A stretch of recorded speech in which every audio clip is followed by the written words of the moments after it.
Hello. I don't know who you are. You don't know who I am. But we're here now, aren't we? And this is a 2005 Subaru WRX. It has seen better days.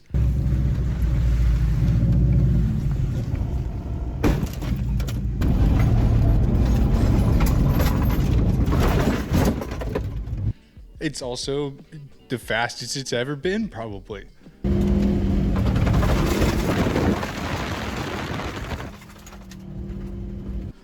So take of that what you will. I'm gonna go through the mods that I've got on there. Obviously there's a couple. I just got it back.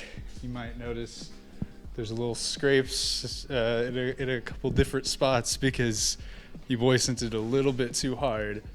And we don't get snow and ice here very much. Okay, it's hard to learn when you only get it like once a year. So I was all like, oh, it's once a year time. Curbs aren't very nice. Well, I've had it for about 3 years almost, and it's treated me really well. It's never actually let me down. I've let it down a few times, but that's okay. We're all still learning something, right? I would hope. I've got a lot of plans for it in the future. Plan on taking it to its first event this year. Really excited to actually get out on the track and see what it can do when it's actually timed or like paid attention to at all, and not just me sending the damn thing. I really want to get a different set of wheels and tires because it's on a set of General Grabber AT2s. They actually do pretty well on concrete, and you don't get that like thwacking noise from other off-road tires as much. Their like highway roar isn't really that bad, but I think that having an actual like something that's built to be driven on tarmac would probably suit it better for the autocross season, and just have these for rallycross and daily driving on our absolutely pristine roads.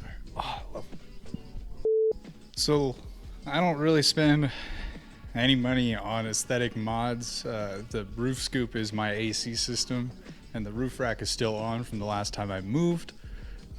So I guess really all I can show you is some more performance oriented stuff. So let's get under that hood and see what's up. So here we got the power plant of this machine.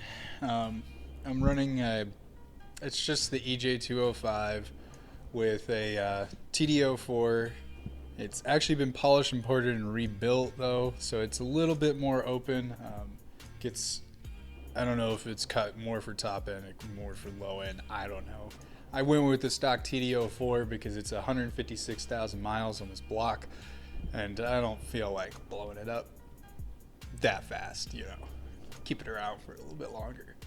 But it's been doing pretty well. It's got a catless downpipe. It's supposed to be in video, but it kind of looks like crap, so I don't actually know what it is. Probably some garbage. The exhaust back from there is Spec D tuning. It sounds pretty good. I might throw the clip of it revving in right here.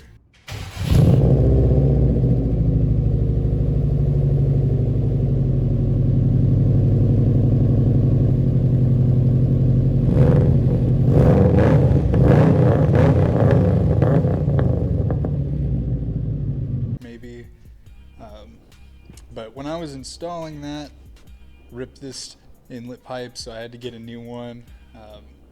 Went with this one just because it is a full elbow. I didn't want to have to use like a short pipe here, run my intake here.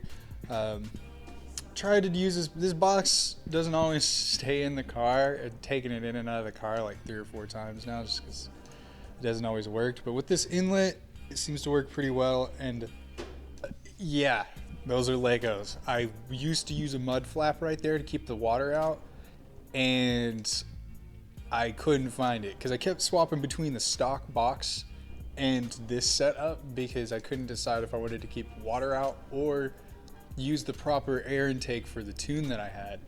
So now it's actually tuned for this Misfire Motorsports, make the fastest Subaru in Oklahoma. Shout out to them, and shout out to Ben West Tuning for putting a great tune on here. This thing feels so much better after they got that cat unclogged and a few other things. I could talk about them all day. She runs about 19 psi whenever you get into the higher gears and like the higher rev ranges as like a max boost. I'm trying to think of any other little mods that I've got tucked in here.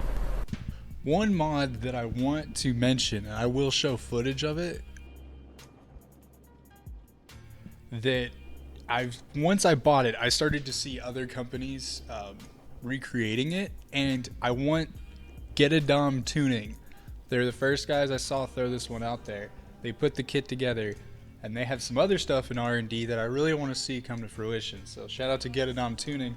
There's actually a hose down here, a extra coolant hose that reroutes a little bit of coolant to the cylinder 4 area. It's supposed to help with keeping that specific cylinder cooled a little bit better. This whole thing will stay a little bit more evenly cooled.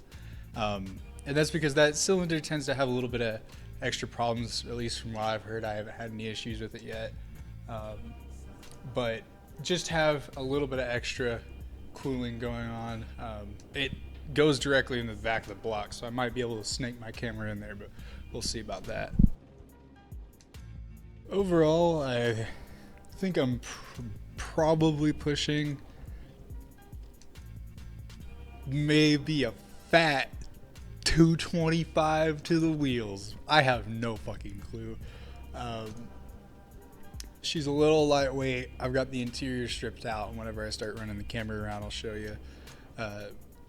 With the interior stripped out the way it is, it's really set up to be more like a truck, and it kind of gets used like a truck. You can kind of tell it gets used like a truck, but no worries, they can take it. That's what makes a Subaru a Subaru, isn't it?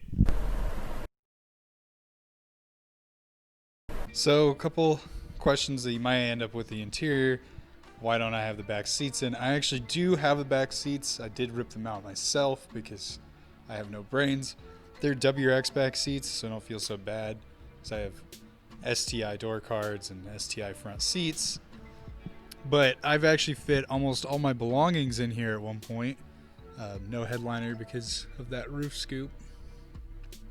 Yeah, I've been able to fit dressers, desks, chest of drawers, all sorts of stuff back here. I'd just like to say, who the fuck needs a truck? Plan on making it look a little bit prettier as time goes on, but oh well. That'd be the way it goes, isn't it? So, you know, you've got the blue seats, the nice little pink STI logo. I much prefer the older STI where it still says it in pink. The cherry red of today's cars is just not really my style. Alright. See if I can pull this off. One thing that's nice is I actually have the STI dash. It's a little scratched up, but I have everything working except for the DC CD. I have the stock 5-speed. What are you gonna do? I don't even know, I can't remember the brand it is. It says up here, but that was already in here when I got it. And fun fact, this water gauge, when it's cold, it goes down. But then when it gets really cold, it quickly rotates to the other side, far past the maximum temperature. I don't know. Otherwise, I've got my boost here. I've just got a nice little battery gauge there. Did have a radio. Me and that radio had some personal issues, and so I ended up taking it out and beating it with a fucking baseball bat. I'll get another radio soon. I'm gonna get a single deck unit. I don't really fuck with the big screens and all that. And I'm gonna mount my access port. You guys ever get one of these? They are definitely more race car oriented. um, I chopped it in myself, obviously, but it keeps the sweat off my ass in 95-degree weather. About 96 degrees, it'll, things really start to heat up. Okay, well, thanks for hanging around. This thing will be back at some point. I really hope you enjoyed something, anything. For the love of God, just enjoy something.